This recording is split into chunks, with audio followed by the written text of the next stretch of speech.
Kurt Lewin کی جو force field analysis کا ٹول ہے یا ماڈل ہے جس سے کہ آپ کو ڈیسیژن میکنگ میں ہیلپ ہوتی ہے، ریفلیکشن میں، مانیٹرنگ میں ہیلپ ہوتی ہے، چینج میکنزم میں کہ کون سی forces are for change and which are the forces against it and how can you just reduce and minimise the effects of the forces which are against the change and how can you enhance the outcome of the forces which are for change. وہ ایک انتہائی مفید model ہے. اسی طرح انہوں نے further جو اپنی ریسرچ کی چینج مینجمنٹ میں اور چینج کے میکنزم میں، انہوں نے چینج مینجمنٹ کا ایک ماڈل آرگنائزیشنل لیول پر جو کہ پیش کیا، جہاں پہ کہ پالیسی میکنگ بھی انوالو ہو جاتی ہے اور اس کے اندر آپ کے ڈیسیژنز آتے ہیں آرگنائزیشنل اسٹرکچر کے بارے میں اور چینج کے بارے میں. اس کو انہوں نے 3 اسٹیپ ماڈل کے طور پر انٹروڈیوس کیا، جس کو ہم unfreeze, change and re freeze کے نام سے جانتے ہیں. This is a 3-step model. And what does happen at each of these steps and procedures؟ اس میں ہم سمجھنے کی کوشش کرتے ہیں. انفریز یہ وہ مقام ہے کہ جب کہ آپ نے پہلے فورس فیلڈ انالیسس کے ذریعے سے آپ نے انالائز کر لیا کہ آپ کو یہ تبدیلی لانے کی ضرورت ہے، کیا آپ کرنا جا رہے ہیں. So you are clear about what do you want to change and why do you want to change and probably how do you want to change. So وہ انیشیل آپ کا پلان اور ورکنگ آپ کر چکتے ہیں آرگنائزیشنل لیول پہ. Now this is the time where you need to introduce that to your team members. So آپ انفریز میں you prepare the organisation to accept that change is necessary. All you do at this stage is to just convey that vision, to just talk to them, to have a lot of discussion and just make them convinced more and more onto this, why this change is important. And then why are we going to do this differently and how are we going to do it? Once they are convinced about the why thing, then obviously they will be keen to know what and how. سو آپ اس میں through discussion ان کے vision کو اپنے ساتھ اپنی vision کو ان کے ساتھ آپ شیئر کرتے ہیں and you established a shared vision.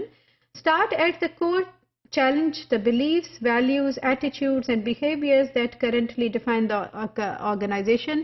اس میں آپ کو ہر لیول کو ایڈریس کرنے کی ضرورت ہے. جب آپ انفریز کر رہے ہیں تو کوئی بھی چینج میکنزم آپ لے کے آ رہے ہیں تو آپ کو ضرورت ہوتی ہے کہ آپ صرف بیسک بظاہر نظر آنے والی چیزوں کی بات نہیں کریں، بلکہ ان ہڈن ایریاز اور تھاٹس کو بھی آپ نے فوکس کرنا ہے اور اپنے ذہن میں رکھنا ہے جن کا تعلق کہ ہیومن سائیکی کے ساتھ ہے، اس کی کوگنیشن کے ساتھ ہے، اس کی کور ویلیوز کے ساتھ ہے، بلیف سسٹم کے ساتھ ہے، جو کہ بظاہر نظر نہیں آ رہے ہوتے. یہ آئس برگ کے ان حصوں کی طرح سے ہوتے ہیں جو آپ کو بیہیویئر انسان کا سامنے دیکھنے کو ملتا ہے، وہ صرف ایک حصہ ہے.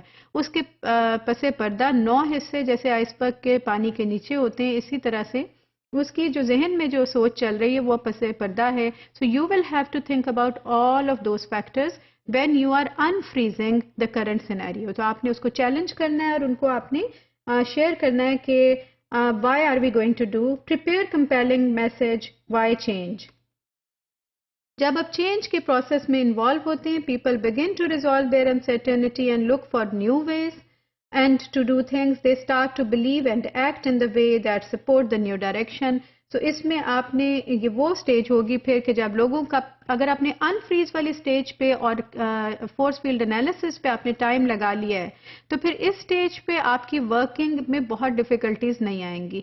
اگر آپ نے پہلے 2 سٹیپس پہ آپ نے کا ٹائم نہیں لگایا ہے اور آپ نے اس کو انڈرمائن کیا ہے، کسی کی امپورٹنس کو یا کسی فیکٹر کو اگنور کیا ہے، انڈر ایسٹیمیٹ کیا ہے، تو پھر اس والے فیکٹر اور اس سٹیج پر آپ کے لیے بہت سے پرابلمس اور ہنڈرنسز آئیں گے اور تمام تر mechanism will be full of struggle and resistance, جس سے کہ اس کا آؤٹ کم بری طرح افیکٹ ہو سکتا ہے. اگر آپ نے وہ کر لیا تو people will now start understanding how the changes will benefit them. آپ انہیں زیادہ سے زیادہ ہینڈز آن پرووائڈ کریں، زیادہ سے زیادہ انہیں پریکٹس کرنے کا موقع دیں، اس کو امپلیمنٹیشن خود کرنے کا موقع دیں تاکہ ان میں اونرشپ بڑھے اور وہ اس کے یوز ٹو ہو جائیں. لاسٹ پہ جب وہ ان کا ایک معمول کا حصہ بن جاتا ہے اور دے آر ناؤ کمفرٹیبل تو آپ سارے سسٹم کو لاک کرتے ہیں اور اس کو ایک پالیسی کا حصہ بنا دیتے ہیں اور ایک پروسیجرل پارٹ بن جاتا ہے جو کہ ایس او پیز میں شامل ہو جاتا ہے، فلو چارٹس میں شامل ہو جاتا ہے، ایک روٹین پریکٹس بن گیا because people have now understood, they have practised it, they have seen the outcome and they have total belief in the utility of that model. So now it's the time کہ آپ اس کو دوبارہ سے freeze کر دیں اور اس کو ایک پالیسی کے حصے کے تحت وہ آپ کے آرگنائزیشنل کلچر کا نارم بن جائے.